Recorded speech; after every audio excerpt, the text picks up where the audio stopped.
Well, hello everyone, and welcome to today's show. I don't think this is going to be the most glamorous video or sexy video you've ever watched on the entire history of your life, available through the massive internet, but I do think it's important. And that is if you think not rotting your floor and structure out below a leaking toilet is a real issue, or if you don't want to get wastewater contaminated with materials that we shall not speak of underneath your flooring and in hard to access spaces. So we're going to talk about today several things, one of which being the wax seal, or I like to use kind of a generic southern term, a Johni-Ring. Just like Coke is not all soft drinks are Coke, we do have a tendency to call things by the first brand name that comes to our mind, such as Bondo for body fillers and such. So that's what we're going to talk about.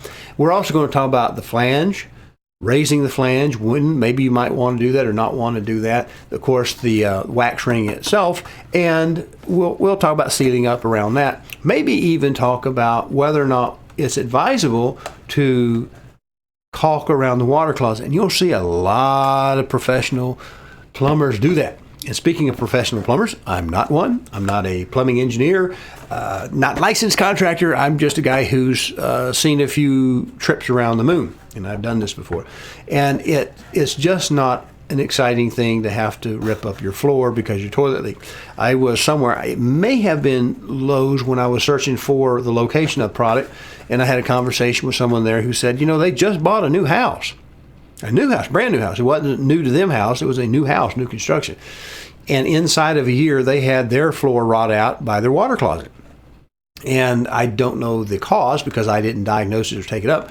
But what had happened inside that warranty period, there had gotten to a point, so much leakage somewhere around the toilet that it was getting soft, and we were getting movement around the water closet itself. And the builder came back true to their word in their warranty and took the toilet up and took all the flooring out, and then got to the subfloor and apparently had to clean that up and reset it. Maybe the flange was not screwed down to the subfloor. That can happen depending on how fast the people move. It may also have just not been set right or rocked. When you put a water closet down with a wax ring, I'll show you access to a video that you can watch.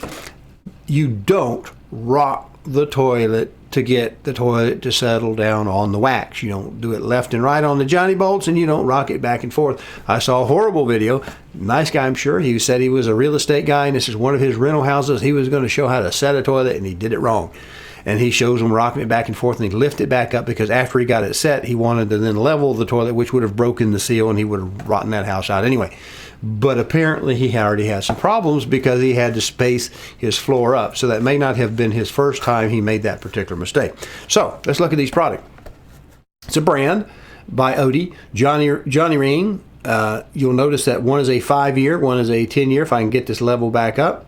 Okay, and you'll notice that they both say reinforced, and they both say 40% more wax, and they both look exactly identical in every regard except the package that looks black.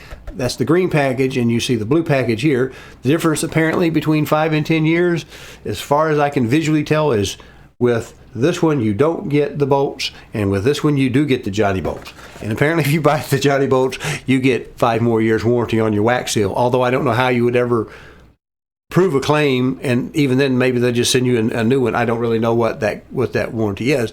If you set it right, they should last a very, very long time. Now the reason I bought one blue and one green is on one of the toilets I recently set, I wanted to replace the Johni-bolts. I had trimmed them to the previous water closet and they were a little bit rusty in places. I just wanted to go ahead and replace them. And the flange bolts at Lowe's by themselves, maybe in Home Depot, were like $7, $8. Well, a wax ring doesn't run but about $4. If you buy the $7 version or something close to that, you get your flange bolts with them. So why not buy the green box and the blue box where they're appropriate? I also have another one I want to show you. Just a different brand, not Johni. Odie is not the only one to make it. Here's a brand I also have used. It's an extra wax ring. It does have the funnel to go with it, or the horn as I call it, and it's designed to fit down inside the plumbing flange itself. So we want to bring a little plastic as close to the top of the toilet as possible. Here's one that ships with an American Standard water closet. And I don't know if it's extra, it has 40% extra wax compared to the other one. It does look a bit more narrow in the surface area here. You can tell because this is new. You can see the horn, I call it. This is designed to fit so that it fits between your water closet. The rounded part that comes down should fit inside this, and then the black part should fit inside the pipe. And normally a flange or pipe is at least going to be set for 3-inch. There may be some 4-inch ones out there, but it should fit. And the trapway, which I have a picture of a trapway we'll look at in a little bit, it's normally around 2 inches, 2 1/8, something like that internally, a little bit bigger than that on the outside. So it's certainly small enough to fit inside of the wax itself and be funneled into the pipe. So why might we want to use a jumbo ring or something else? Well, let's go to that center panel. And it's because we have different products for different purposes here, just like we have those a regular ring or extra wax ring. Well, I have on this other panel here a screen still shot. It's a screen grab, what do you want to call it? This is from an American Standard video itself on how to install a 2-piece toilet by American Standard for retail. And this is just a screenshot. You can find it on YouTube. It's widely distributed. They put out there for advertising and whatnot. And that just, the only reason I stopped it here is because I really don't understand this. Do you see this ring? These are called escutcheons, if I've pronounced it correctly. And you see they're supposed to fit tightly around the pipe. It keeps air from going, and maybe an ant or something, if you had anything in the wall, is supposed to fit tightly and snugly around the pipe. And this one is what we call a split ring. You see this little divot ring or whatever. This is made to go on after the fact, once you have forgotten, wink, wink, to put your escutcheon on. Maybe you don't want to pull the valve off. You can buy these, or if perhaps the other one was rusty or plastic, you might have cut it off and replace it. These are made, and they're available in different sizes. They just didn't do a very good job of getting one to fit that piece of galvanized pipe. Okay, I want to take you to that next picture. This is what the wax ring looks like on one that has been crushed down. Okay, now you see that we do have a flat surface, so that would kind of suggest to me that we did have contact with the bottom of the water closet. I don't normally see a toilet come off a wax ring that leaves it intact, but this one did for some reason. And we know it squishes because we can see that little bit of an edge rolling into this side. So I would guess that we were probably squished a little bit forward on the setting of these bolts, because what we end up having is that rolling under gets pushed under by the shape of the bottom of the water closet. But we noticed something else. Do you see this right here? Is it obvious to you? That flange is at the floor level. The flooring has been put in. This is probably set on a concrete slab, I'm guessing, because it looks like it's a showroom if I look back here in this area. But we can see we did make contact with the bottom of our water closet, the bowl portion of it, and we see the flange is at floor level. It made contact. It doesn't like it would have leaked. So that's a good thing. We'll go back to this other panel, and let's look at these products. Here I have one pulled up. We have a number of different spacer type things, and I want to pull this one up. This is also by Odie.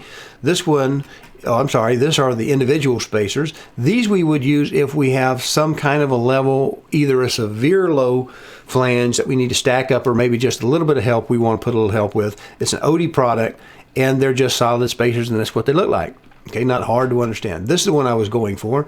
This is the closet flange spacers, and I have it highlighted. It says the Odie closet flange spacers are designed to build up existing closet flanges when new or replacement flooring leaves the flooring below grade. And that's a little strange way they put it, but what they're talking about over there is this condition here, when the flange is below this surface, because the toilet, as you can see from this water ring or whatever this is, this may even be magic marker to help them line up for training purposes or whatever. But this line indicates where the toilet would sit. The foot or the base of the toilet fits right here. Okay, so when this flange is down, what it does is it actually puts that wax ring lower. Now, one way to do it, if you have just a little bit, maybe you lost a little bit of the flange height, is just use a jumbo Johni-Ring, and we know, because I've already talked about it, will probably funnel just fine. Let me go back to this main screen because I have a video we'll watch in just a second. Okay, this is the flooring I put down. And the flooring that existed before I put down the luxury vinyl plank, this is, I think, at a 1/4 inch, something like a 1/4 inch, because it's 6 mils, you can do that conversion. It actually raised up the flooring, and so my flange sank in a little bit. Well, I chose to use a jumbo Johnny with that 40% more wax, that reinforced wax ring, and I have good seals with that. And I'm comfortable that's a good, safe way. It's my house, and I'm not going to rock my own house out doing that. So it's just a little bit of space that's there. We just saw the video. Let me flip that back. We just saw this video. It has a wax ring, so it's certainly possible. I just don't know whose wax ring this is to do it when it's at the floor level. So you make your own judgments that way, but understand this is where it happens at that ring. And I do want to go back to that center panel, because if we're on the Odie site, it actually gives you this option for using it when it's below. So this is a fairly big buildup. If we go to the Lowe's site for the Johni-Ring Jumbo, the type I like, we'll notice one thing, that we have a picture of it. Nice wide surface area up on top. That OEM version was a little bit more narrow. This has got a little bit more meat around the top.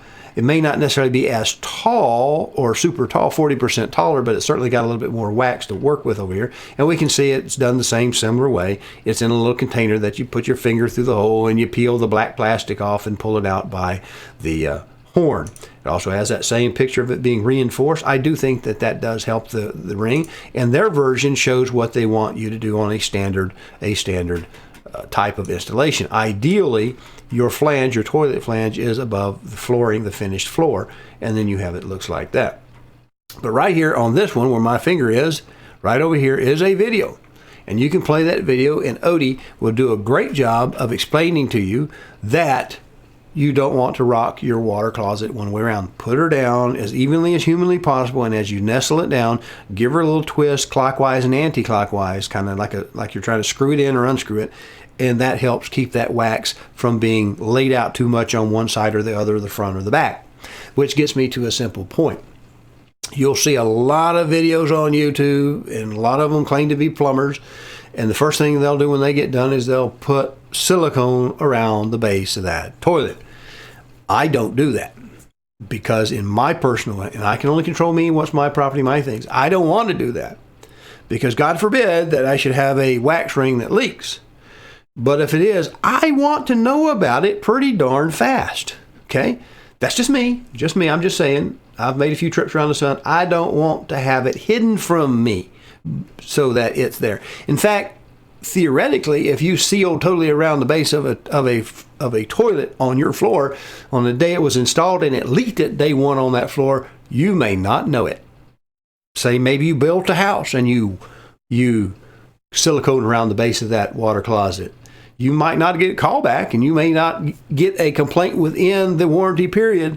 And so it may be good for certain people, certain types of folks, but I wouldn't want it in my house, because I would want to see it leak. If it's leaking, I want to know about it. So I do have a little bit of a video, and we're going to cue that up right here. Hey, appreciate you watching. Do me a favor, if you will, subscribe to the channel, either the YouTube or the Rumble channel, which this appears in. And if you can, check the notification bell or settings to make sure that you get notified when new videos are posted. Appreciate it. Now here we are, got it queued up, and I just want to say, you may have already seen this video, I don't know, but we're going to play it. And it was produced because I was putting down this waterproof Wet Protect Pergo flooring. Well, I've got the valve replaced, and it is silicone. And if I may talk over myself, I'm just explaining here that I sealed around the edges where the floating floor ends before I put the quarter round down. But I want you to notice around the toilet flange itself. That's where I'm talking about for today's video. And I've got the floor down, and if you'll notice, we did the silicone around the edge before we put the molding back. And the idea there is if anything does leak, it will not get under the floor. Now we have a typical flange, toilet flange. We've got our Johni-bolts out, or flange bolts if you prefer, and we are silicone around that just to be sure that we have the same conditions. We might do that. So we're gonna trim out, and then we'll set the new water closet. Now, from that, I hope you saw it the first time when it was released in the flooring video, but one of the things I do like to do is seal around the edge of that toilet flange. We already saw a picture of that when it was sticking up from the OD picture here. It sits up above. I like to go ahead, when I put the floor around that, to go ahead and seal with a little silicone right around that edge to fill that gap, so that if we were to leak, I wouldn't have a well for that water to fall into and then run under the flooring itself, the material, the vinyl plank or whatever I might have, or tile. I don't want it getting under it. But you also may have noticed that on top of it, let me bring another picture one here. You see these holes, the flange holes that you might have on a typical flange. I take, if I'm replacing a toilet, I take some of that old wax and a putty knife, and I fill in those little holes because if it's replacing, I've already missed the opportunity really to get in there and silicone real well, but I can certainly pack any of these open holes with wax before I put that new ring on there. And all I'm trying to do is, in the unfortunate and unlikely event that my wax ring may break loose, maybe I didn't get her torqued all the way down, or maybe, I don't know, we've had some extra weight put on it that unbalanced it and we pulled a little bit of a gap. I don't want my toilet to leak and rot my floor out. And if it does leak, I want it to escape the bottom of the casting and tell me that my toilet is leaking, so that I can fix it before I have to have a major inconvenience of redoing the floor and the whole subfloor itself to fix that back up. With that being said, I've probably run plenty of time by the time I go to cut this back up, but I know it's not very exciting, it's not very glamorous. I've showed you where you can watch Odie, a manufacturer, show you how to set that toilet down. It's not that difficult. The only things I would add is, when you saw those flanges, if we kick back over to this panel, you see these Johni-bolts that stick up here? If you have a typical 12-inch rough-in toilet and a 12-inch rough-in, the way you know is this part's called the baseboard, and it looks like it might be 3/4 of an inch. I don't know, but normally your typical baseboards you might run into are about a 1/2 inch thick, okay? And so what we would normally do is take a tape measure, a straight tape measure, maybe even a square, a big square, framing square, lay it across here, and we want to see 11.5 inches typical on center for these two bolts. And you'll have those Johni-bolts installed parallel with the wall, both of them, so that we have them, they're both centered on 11.5 inches for a 12-inch rough-in.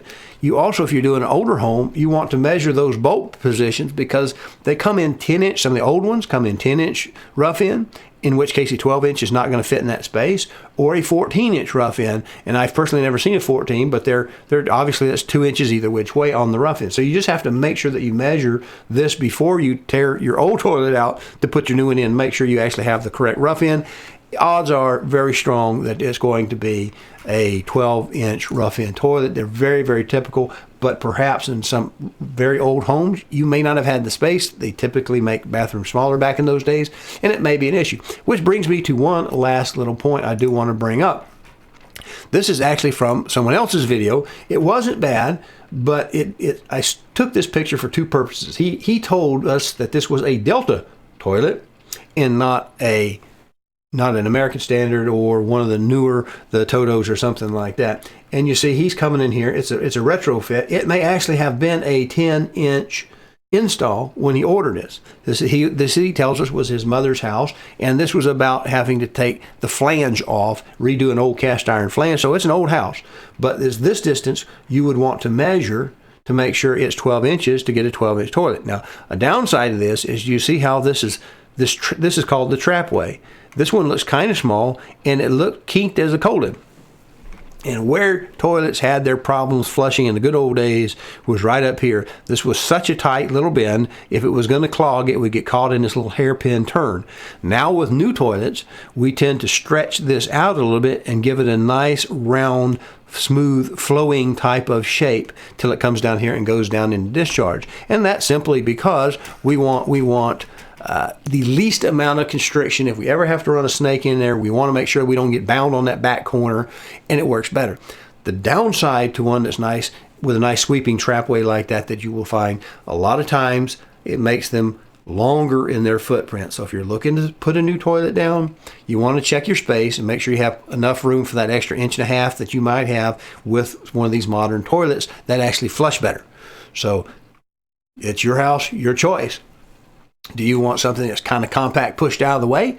And again, if you got a 12-inch rough end, that's going to determine what will fit there.